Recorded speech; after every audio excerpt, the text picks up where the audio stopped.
This is a 2023 Kia EV6 GT, painted in runway red. It's a GT version of Kia's new EV hatchback that came out last year. But let's not worry about the EV part for a moment. This is an all-wheel drive hatchback with 546 pound-feet of torque, 576 horsepower, and a drift mode.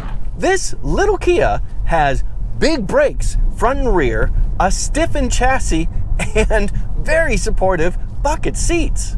This is a bombshell pocket rocket of a car that just happens to be an EV. And as I think you can guess, I'm pretty excited to be driving it. The base price for an EV6 GT is $62,925. And my test car had carpeted floor mats and cost $63,095. If you're curious, a non-GT base EV6 that does not have all-wheel drive, does not have a drift mode, and does not have this much horsepower costs $43,920. Also, I reviewed a rear-wheel drive GT line EV6 last year, and I'll go ahead and put a link up there as well as in the description. Okay, with that, now is a good time to pull over and show you around and inside this car in a bit more detail. The Kia EV6 GT gives off hot hatch vibes when you look at it, but performance goes well beyond that. Does that make this a sleeper car? Let's take a closer look. For the EV6 GT, Kia adjusted the styling of both the front and rear fascias just a little bit. Touch more flair, if you will, but it's awfully subtle. There's a different pattern to the upper faux grille right here that's all enclosed. This is very similar to the 2022 model year, but you do have these vertical slats right here. That's slightly different. So little tweaks like that. But even the standard EV6 has a very aggressive, forward, squinting, kind of sinister look to it. And I think it works better for the GT model than it does the standard EV6. But does the EV6 GT have a frunk? No. But yes, kinda. You get that right there. So you get this really shallow shelf here, and then a touch less shallow shelf down here, and you can't open this part to expose the actual electric motor and inverter and that kind of fun stuff.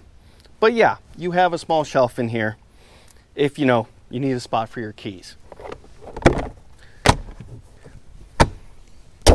Looking at the car in profile, it looks much the same as the standard EV6, and that is definitely not a bad thing. You have a very long wheelbase for the size of the car with short overhangs in both the front and the back, and you have this steeply raked windshield into this sloping roof that goes into a roof-mounted spoiler, which is actually only one of 2 spoilers on this car. You have these nice hidden door handles and this cool black accent piece down low just above the rockers. So it's a good look.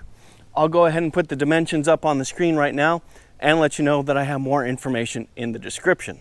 You go up to 20-inch wheels in the non-GT EV6, but here you get 21s. And not only do you get 21-inch wheels, you get big and brightly colored brake calipers clamping on 15-inch rotors in the front, and you also get Goodyear Eage F1 tires wrapped around them. This is definitely a step up in performance when it comes to the wheel and tire package on the EV6 GT. And this is a square setup, so you have the same wheels and tires in back, just as you do in front. And in back, that's a 14.2-inch rotor with an equally bright caliper clamping down on it. The rear of the EV6 GT is very similar to the non-GT EV6, but there are subtle differences.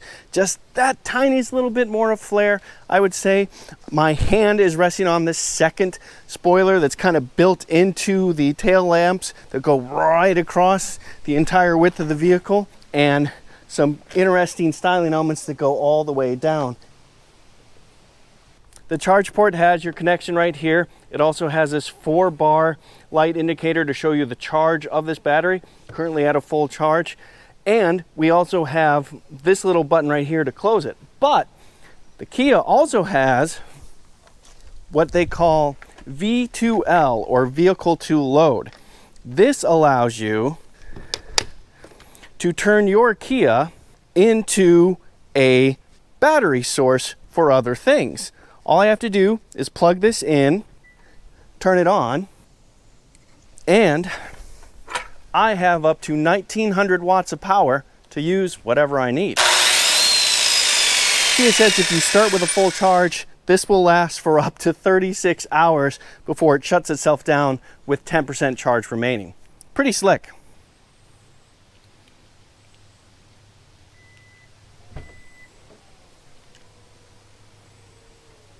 You get 24 cubic feet of storage behind the second row and this nice flat loading floor. That is a touch on the high side, I will admit, but easy to access nonetheless. You also have this nice thick carpeting here, which is lovely, and a touch more storage underneath. That includes space for a privacy panel. There is one 12-volt storage outlet right here, tucked way in back, and if you need more than 24 cubic feet of storage, but only have to carry one passenger, that is very easy to do. Pull a couple levers and you have 50 cubic feet of storage, and I think plenty of room for my bike, but let's find out. There's not a ton of spare room, but slides in pretty easily, decent width. Yeah, plenty of room for my bike.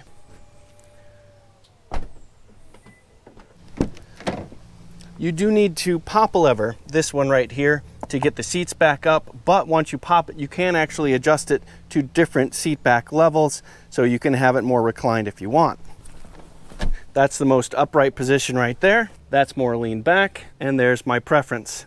This is a very dark interior generally, but you do get this neon green stitching right here and in the center here, and these are what Kia calls vegan suede inserts on the seats right here. I am 5 foot 11 inches or 181 centimeters tall, and I have plenty of knee room, and I have headroom as well. About, I don't know, half an inch, 10 millimeters we'll say. And the seat bottoms are a bit on the low side, so I don't have tons of thigh support, but it's not bad. And that gives me about a 90-degree bend in my knees. You do have a couple of USB Type-C chargers right there, and you do, of course, have armrest with cup holders right there, but you actually also have 2-position heated seats for the 2 outer bound seats as well. As we step in, I want to let you know that everything I'm going to show you on this Kia EV6 GT is standard, except for $170 carpeted floor mats. You do get the usual controls on the door, and you do also have some nice materials here. This is all soft touch stuff and nice little accents right here. This is a Meridian sound system if you're into that kind of stuff, but I'm more interested in these seats. Look at these deeply bolstered race seat style bucket seats. Look how thick these upper bolsters are. That's the entire width of my hand. And these lower bolsters too. I mean, you can see I've got a lot to really hold me in place in the steering wheel here. Furthermore, look at this. Manually adjusting seat height, seat back, and fore aft. That is lighter weight than an electrically adjusting seat. That shows the purpose of this car. Now, it's got a more than 1,000-pound battery pack in it. It's not light, but it's lighter than it would be with an electric seat. You do have several controls to the left of the steering wheel, and you can manually adjust both the tilt and telescope of the steering with this right here. 12.3-inch instrument cluster screen, second 12.3-inch center console touchscreen, head-up display right there, heated seat, heated steering wheel, heated seat, wireless smartphone charger right there, more USB ports there, and a 12-volt and third USB charge port right there. Here are the screens lit up. Officially, the EPA says you get 206 miles of range in the EV6 GT, but I've been driving easy so far, and it's got a full charge, 247 miles of range. Not bad. You get easy to use touch screens with the EV6 GT, just as you do in the standard EV6, and dual zone climate control just beneath that. Your rotary dial Prindle lights up as well. You also have some lower center console storage right here, and it's nice and deep. Looking up, we have the typical controls right here, including an electronic privacy panel for your moonroof. Lovely. Even though this is a BEV, we do have paddle shifters. They control how much brake-based regen you get while you're driving. We're currently at level 3, which you can see right here, but I can go down to level 0, so basically coasting, and all the way up to iPedal. And iPedal allows for one pedal driving, but also you get drive modes. More drive modes than you think. You get Eco, Normal, Sport. That's not a surprise, but you also get GT mode, which is like Sport Plus, you could say. And if you know this trick, there's another drive mode. Starting in GT mode, I turn off stability control completely. Now, with my foot on the brake, I hold both paddles for several seconds.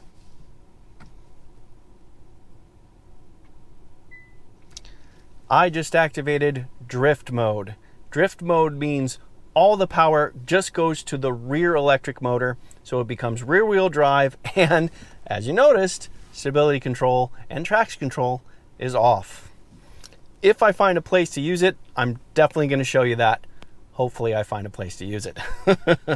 As you can bet, I'm pretty excited to get back to the drive. Let's do that. Okay, let's dig into the powertrain just a little bit more. That 576 horsepower comes from 2 electric motors, one mounted on each axle. There's the all-wheel drive as well. The front motor makes 215 horsepower. The rear motor makes 362 horsepower. Real quick, that does add up to 577 horsepower, but those numbers are rounded. So if you put them together and round that together, it's 576. The energy storage for all of this is a 77.4 kilowatt hour lithium ion battery pack.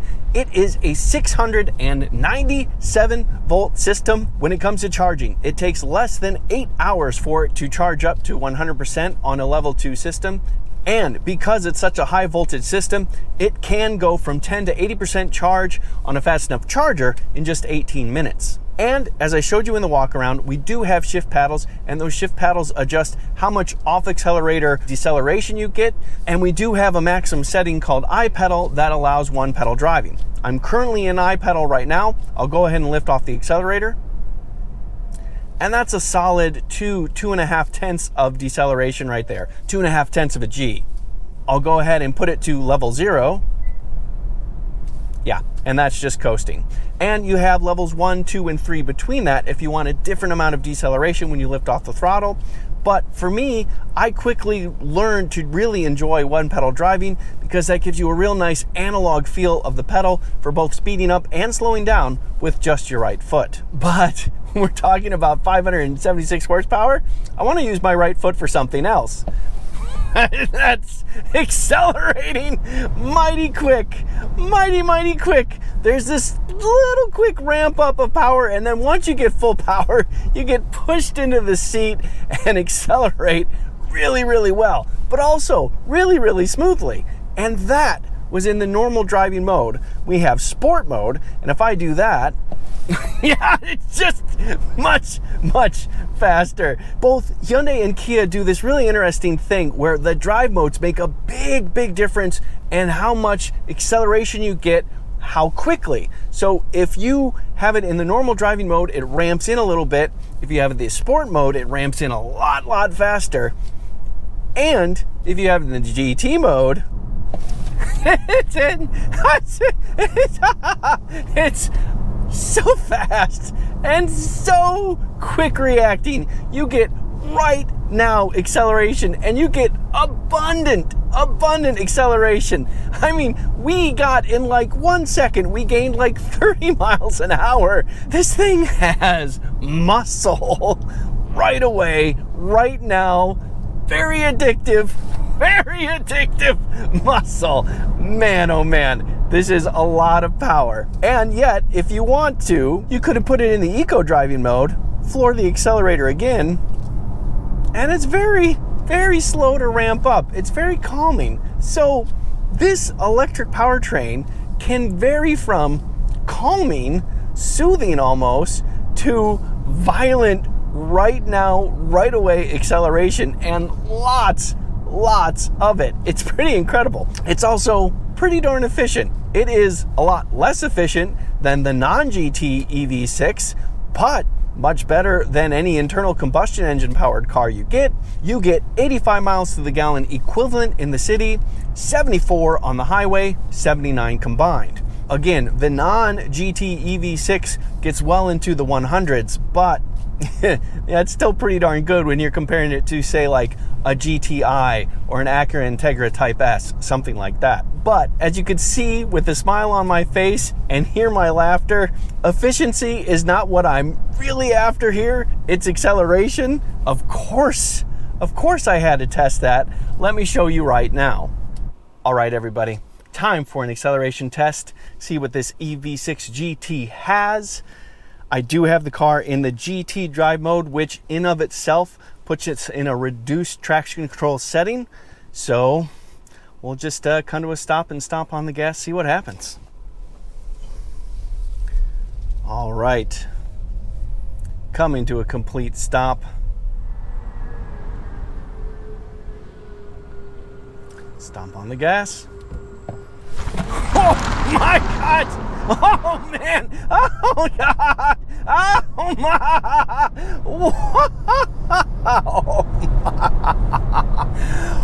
Wow! Well,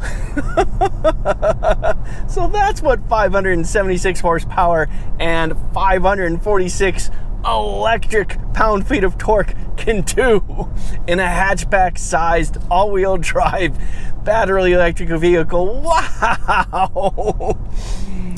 Kia says this will out-accelerate a Ferrari Roma and a rear-wheel drive Huracan Evo Lamborghini. And I believe them. Wow!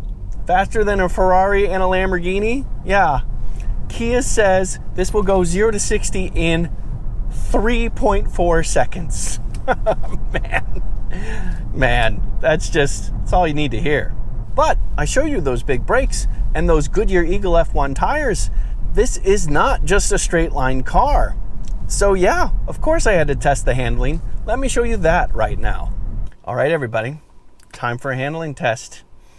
I do have the car back in GT mode, so I do have a little bit less aggressive slip controls to give me a little bit more flexibility there. I also have adaptive dampers, so those will be firmed up a bit, see how it feels that way. And finally, I do still have lots of power, so see how it goes. Oh, and I should mention, I actually have an electronically controlled limited slip differential as well. So yeah. Yep, plenty of acceleration. All right.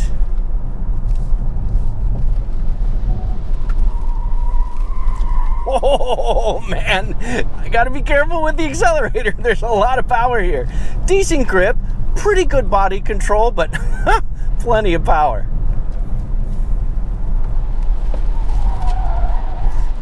Yeah, it's okay. It's not great. It still leans a little bit. It's still not quite as controlled and precise as the best things out there, but yeah, the Goodyear Eagle F1 tires are providing pretty darn decent grip. Body control is pretty good. The steering ratio is quick, but the steering feel is pretty well absent. But yeah, it's entertaining. It's definitely entertaining. Reasonable control over those little whoops in the road.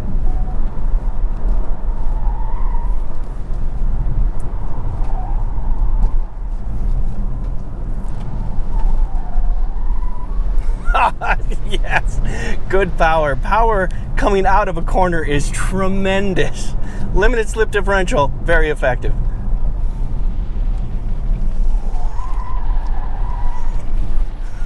Oh man. Okay, this car is definitely entertaining in the corners. It's not great.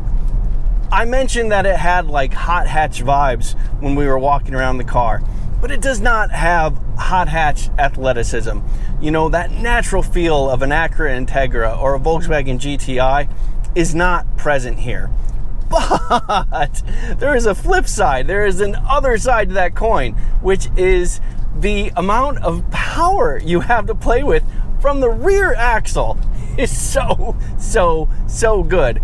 Even though this is all-wheel drive, the amount of power you have at the rear and how engaging the limited slip differential is means that corner exit is an absolute riot in this thing. And the abundance of power, oh yeah, that would not get old for a long time. So, no, this car isn't a great handler, but it is a fun car to have around some bendy roads. All right, time for a quick stint on the interstate, see how the EV6 GT feels. I am back in the normal driving mode, and I did change the instrument cluster screen a little bit so I could see all the driver assist stuff going on. Yes, of course we have driver assist stuff. Kia calls it Kia DriveWise, and I'll go ahead and put the list of what that is up on the screen right now. It's becoming a pretty common list, although Kia's is about as robust as anybody's. So, you know, if you're into that kind of stuff, there you go. Okay, cruise control is set. We're going 75 miles an hour to go with traffic. At that speed, the engines aren't running at all because there aren't any. The electric motors obviously are plenty quiet, and wind and road noise is pretty good as well. You know, we do have a little bit of road noise coming through. These Eagle F1 tires are probably not quite as quiet as, you know, more standard all-season tires that you'd get on the non-GT EV6. But I hear no whistles or hums or high-frequency squeaks or anything like that. So yeah, this is a perfectly pleasant car to have on the road.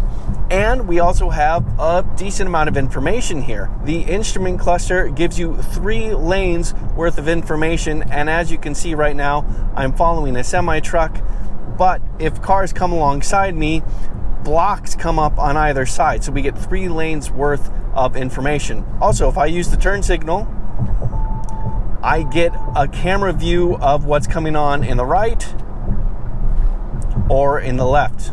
So yeah, it's nice to have that information. And as you can see right now, we're going through a subtle curve, and I've got my hands off the wheel, and we are following the curve pretty well. We're staying pretty well centered in the lane. So yeah, the lane centering part of Kia DriveWise works well, and it's been several seconds and I'm not getting any complaints to put my hands back on the wheel. That's longer than I expected. Overall, this is a perfectly pleasant car to cruise in. The ride is pleasant, the seats are comfortable and clearly supportive. The instrument cluster and the center console digital screen are both really easy to see and use. And, you know, range is holding up really well as well. I currently have 83% charge and 197 miles of range left. Yeah, all good. But, okay. How can this car have a drift mode and I don't test the drift mode? I looked and I did find something that would work to at least show you a little bit of what this drift mode is like. All right, I might have found one little spot to give drift mode a little try, not in a straight line. Okay, GT mode. Stability control off, foot on the brake, hold both paddles down, drift mode activated. Let's see what happens. All right, just moving along, a little bit of steering. Wow, there you go. This is not the smoothest pavement to use, but hey, it definitely works. Drift mode. Yeah. There you go. It's a little something, better than nothing. I mean, how cool is that? So, what do we think of this car? This GT version of a battery electric vehicle, a hatchback. I don't know. It's pretty hard not to smile when you're thinking of this thing. This is Kia's most powerful car, and it's their most powerful car by a comfortable margin. That's saying something right off the bat. That is brands starting to flex their EV muscles a little bit. For 63 grand, you have something that's quicker than a Ferrari Roma or a rear-wheel drive Lamborghini Huracan Evo to 60 miles an hour. Quicker to 60 for 63 grand. I mean, that That's a statement right there, right? And it's not as quick through the corners, and no, it's certainly not as enjoyable through the corners as those two Italian supercars, nor is it as nice to drive as a GTI or an Integra, but it is entertaining. And again, the power you get that you can use to come off a corner exit is quite impressive. And there's still a lot of room to grow as manufacturers get better understanding of how these chassis work and how to deal with the nice low center of gravity of the battery packs. More weight, but it's all down low. That aspect of the cars is only going to improve.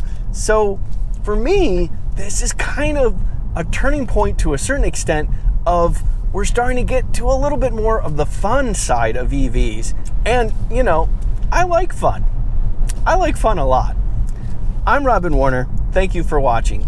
And if you like this video, please let me know by giving it a thumbs up. Doing so helps me a lot, and I'd really appreciate it. Also, if you're interested in something like this, another car to take a look at is the Polestar 2, specifically one with the performance pack.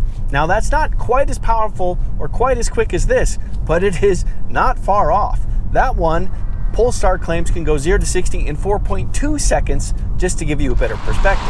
Also, please take a moment to check out my new website. It's called viewsonvehicles.com, and that's where I put together different reviews of different cars and also a lot of different industry news that's going on, new cars that are coming out, updates that are happening, that kind of thing. So please do check out my website, viewsonvehicles.com. Also, I have reviewed a whole bunch of cars by now. Something's going to pop up on the screen next to me. Hopefully it is something you're interested in, and if you do end up watching it, I definitely hope you like it. Okay, goodbye for now.